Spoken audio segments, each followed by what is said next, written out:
आज ज़रा order blocks को हम बात करते हैं स्टॉक मार्केट के ऊपर, क्योंकि हमने बहुत बार बात की है कि ये जो जितनी भी स्ट्रेटजीज़ हैं ये सारी स्टॉक मार्केट से आई हैं। क्योंकि क्रिप्टो मार्केट तो अभी नई मार्केट है, मुश्किल से 10 से 15 साल हुए हैं, स्टॉक मार्केट पुरानी है। तो ज़रा चेक करते हैं, यूएस मार्केट पे चलते हैं। और ये मैंने यूएस मार्केट्स को ओपन किया हुआ और इस पर एप्पल का हम ज़रा प्राइस चार्ट ओपन करते हैं और ये डेली टाइम फ्रेम है।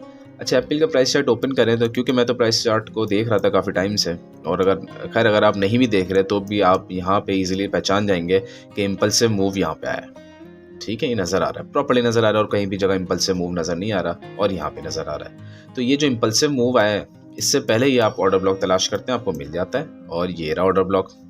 तो ऑर्डर ब्लॉक पे ज़रा सा हम एक रेक्टेंगल बना देते हैं, ये ऑर्डर ब्लॉक। ये इम्पल्सिव मूव था और इसी के साथ ये हमें नज़र आया पीछे ऑर्डर ब्लॉक मौजूद है। इसका मतलब यहाँ पे किसी बड़ी कंपनी ने एक बहुत ही हैवी इन्वेस्टमेंट की, जिसके बाद एक इम्पल्सिव मूव आया और स्ट्रेट अवे हमें नज़र आया कि 2 दिन के अंदर ही एप्पल की जो प्राइस थी वो ऑलमोस्ट 13 to 14% इंक्रीज हो गई। अच्छा, एक क्रिप्टो मार्केट नहीं है, ये स्टॉक मार्केट है। क्रिप्टो के अंदर एल्ट कॉइन्स या बिटकॉइन में अगर इतना बड़ा पंप आता है तो वो नॉर्मल कहलाता है। स्टॉक्स में इतना बड़ा पंप आता है तो ये बहुत ही बड़ा एक मेजर पंप कहलाता है। इतना बड़ा पंप इजीली नहीं आता, इसके लिए बहुत बड़ी तादाद में पैसा डालना पड़ता है। और इसका वॉल्यूम भी अगर हम देखें आपको नज़र आ रहा है 467 मिलियन शेयर्स का वॉल्यूम इसमें मौजूद है सिर्फ और सिर्फ 2 दिन में। इसका मतलब किसी बड़ी कंपनी का यहाँ पे ऑर्डर लगा हुआ था, एक कोई बड़ा इन्वेस्टर था। अच्छा, तो क्या करना चाहिए? जैसे ही पंप आए तो क्या छलांग मार देनी चाहिए थी? नहीं, ऐसा नहीं करना चाहिए, क्योंकि हमने सीखा है कि यहाँ पे ऑर्डर्स लगे होते हैं, सारे ऑर्डर्स एक बार में फिल नहीं होते। तो आप वेट करेंगे कि प्राइस ने दोबारा लाजमी यहाँ पे आना है। क्यों आना है? क्योंकि सारे ऑर्डर्स फिल नहीं हुए। मिसाल के तौर पे अगर 10 बिलियन डॉलर्स के ऑर्डर्स थे तो मुश्किल से 2 या 3 बिलियन डॉलर्स के फिल हुए होंगे, 4 के हो गए होंगे, बाकी 6 बिलियन डॉलर के फिल नहीं हुए।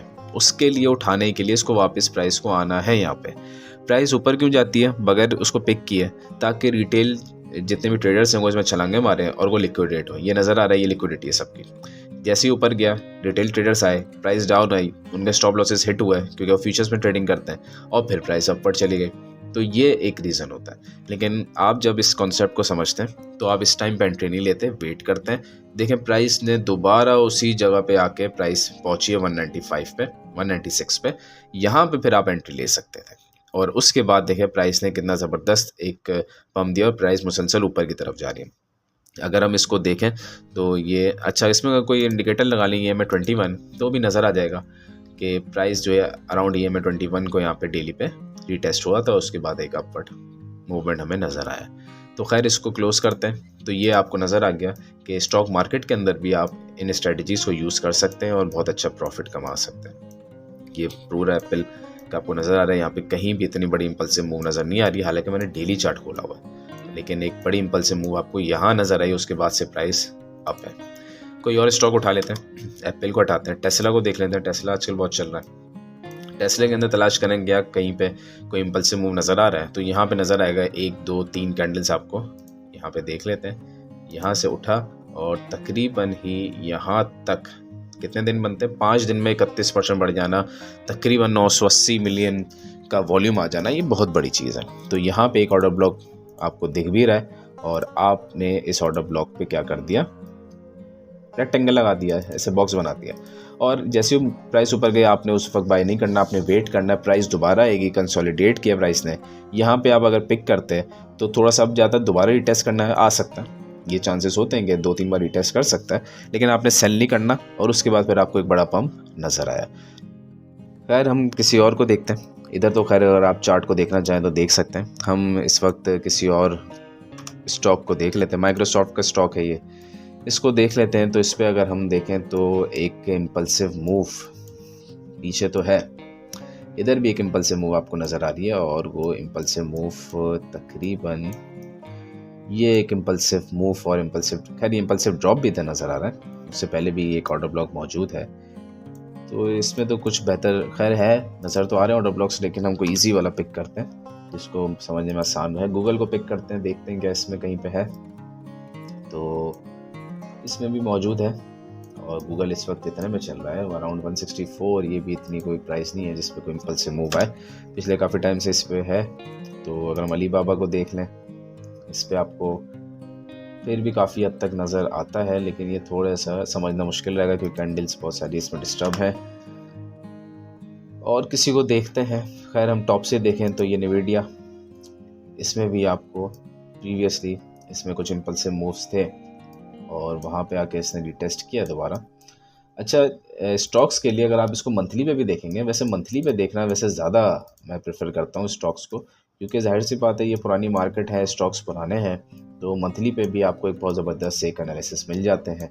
और स्टॉक्स में तो हमेशा आप ऐसी जगह पे ही चार्ट को देखें क्योंकि आप लॉन्ग टर्म इन्वेस्टमेंट कर रहे हैं जहाँ पे अंडरस्टैंडिंग ईजी हो। अच्छा, यहाँ पे देखें कि ये एक ऑर्डर ब्लॉक है और ये अनटैप्ड ऑर्डर ब्लॉक है 47 पे, और अब इस वक्त 141 पे प्राइस पहुँच चुकी है।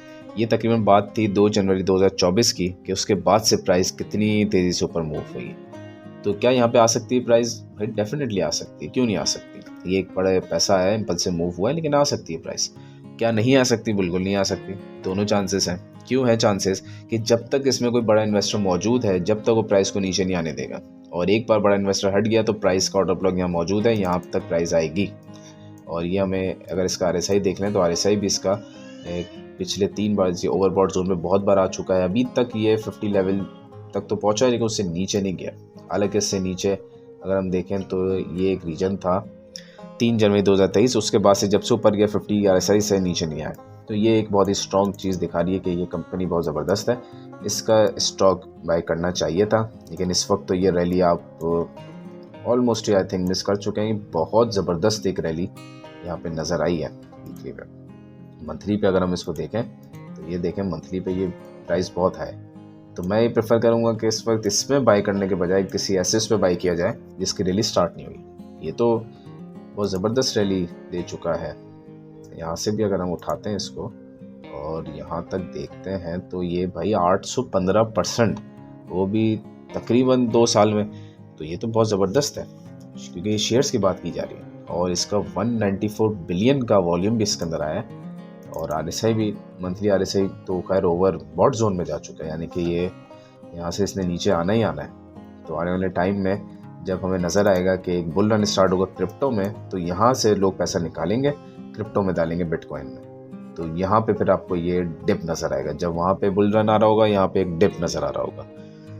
तो खैर ये आपने देखा कि किस तरीके से हम इन चीज़ों को ऑर्डर ब्लॉक्स को, क्योंकि आई सारी स्टॉक मार्केट्स हैं तो उसमें भी अप्लाई कर सकते हैं, और आप साथ ही साथ यूज़ कर सकते हैं क्रिप्टो में। और ये ट्रेडिंग व्यू मैंने आपको पहले भी बताया था, ट्रेडिंग व्यू के अंदर मैंने कोई सब्सक्रिप्शन इसकी इस वाले अकाउंट की नहीं ली हुई, और ये सारी चीज़ें जो मैं करता हूँ ये विदाउट सब्सक्रिप्शन है, अनपेड है।